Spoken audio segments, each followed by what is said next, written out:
بسم اللہ الرحمن الرحیم۔ السلام علیکم، آپ دیکھ رہے ہیں الف نیوز اور میں ہوں آپ کے ساتھ ماجد علی۔ شامل کرتے ہیں آج کی ون لائن ہیڈ لائنز۔ بھارتی فوج کا T-90 ٹینک پھٹ گیا، افسر سمیت 2 اہلکار ہلاک۔ حادثے کے وقت بھارت کے شہر جھانسی میں فوجی مشقیں جاری تھیں، جس کے بعد تحقیقات کا آغاز کر دیا گیا۔ فائرنگ کی مشقوں کے دوران بھارتی فوج کے T-90 ٹینک کی بیرل پھٹنے سے جونیئر کمیشن آفیسر سمیت 2 فوجی اہلکار ہلاک ہو گئے۔ فوجی حکام کے مطابق واقعے کی تحقیقات کا حکم دے دیا گیا ہے۔ T-90 ٹینک روسی ساختہ ہیں اور بھارتی فوج کا اہم ہتھیار سمجھے جاتے ہیں۔ امریکہ نے کویت کو زمین سے فضا میں مار کرنے والے میزائل سسٹم کے علاوہ فضائی دفاع کا جدید نظام فروخت کرنے کی ایک اہم ڈیل کی منظوری دے دی۔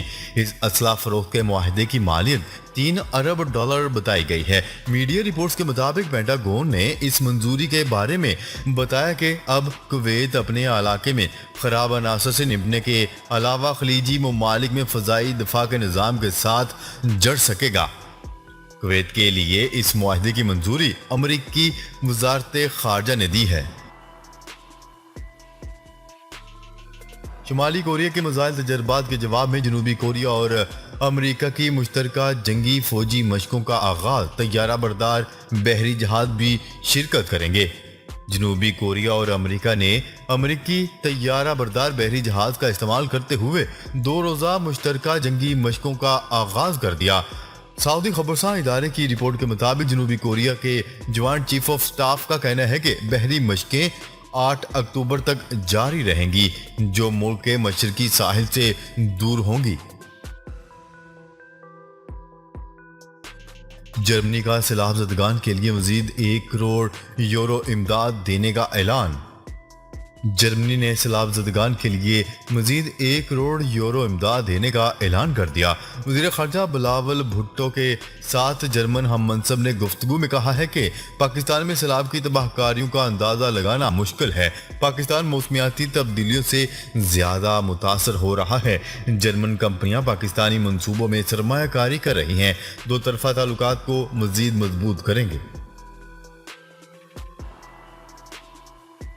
مظاہرین پر کریک ڈاؤن، امریکہ کا ایران کے خلاف نئی پابندیوں کا اعلان۔ امریکہ نے ایرانی وزارت داخلہ، وزیر مواصلات سمیت دیگر ایرانی شخصیات پر پابندیاں عائد کر دیں۔ پابندیاں ایرانی مظاہرین پر کریک ڈاؤن کے خلاف لگائی گئی ہیں۔ تفصیلات کے مطابق امریکہ نے ایران کے خلاف نئی پابندیوں کا اعلان کر دیا ہے۔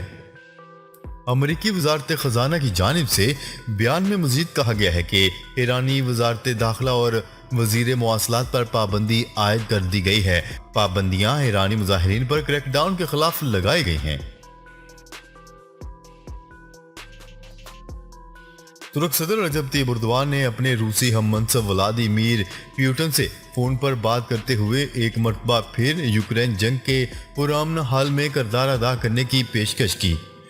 ترکی کے ڈائریکٹوریٹ آف کمیونیکیشنز کے مطابق دونوں سربراہان مملکت کے درمیان یوکرین میں ہونے والی حالیہ پیش رفت پر بھی بات چیت کی گئی۔ واضح ہے کہ اقوام متحدہ کے ساتھ ترکی نے جولائی میں ایک ڈیل کروائی تھی، جس کے ذریعے روس کو آمادہ کیا گیا تھا کہ یوکرین کی بندرگاہوں سے اجناس کی ترسیل بحال کی جائے۔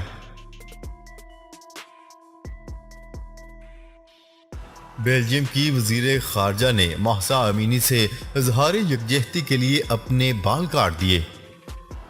بیلجیم کی وزیر خارجہ اور دیگر 2 منتخب اراکین نے پارلیمنٹ میں اپنے بال کاٹ کر ایران کی 22 سالہ خاتون مہسا امینی سے اظہار یکجہتی کیا۔ وزیر خارجہ نے پارلیمنٹ میں تقریر کرتے ہوئے اپنے بال کاٹے۔ ان سے قبل نائب وزیر خارجہ نے بھی ایسا ہی اقدام کیا تھا۔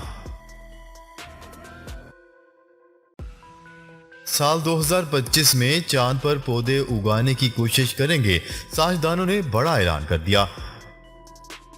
آسٹریلوی سائنسدانوں نے خلائی مشن سے متعلق معلومات دیتے ہوئے بتایا کہ سال 2025 تک چاند پر پودے اگانے کی کوشش کریں گے۔ غیر ملکی خبرساں ایجنسی کی رپورٹ کے مطابق آسٹریلوی کوئنزلینڈ یونیورسٹی میں ماہر نباتیات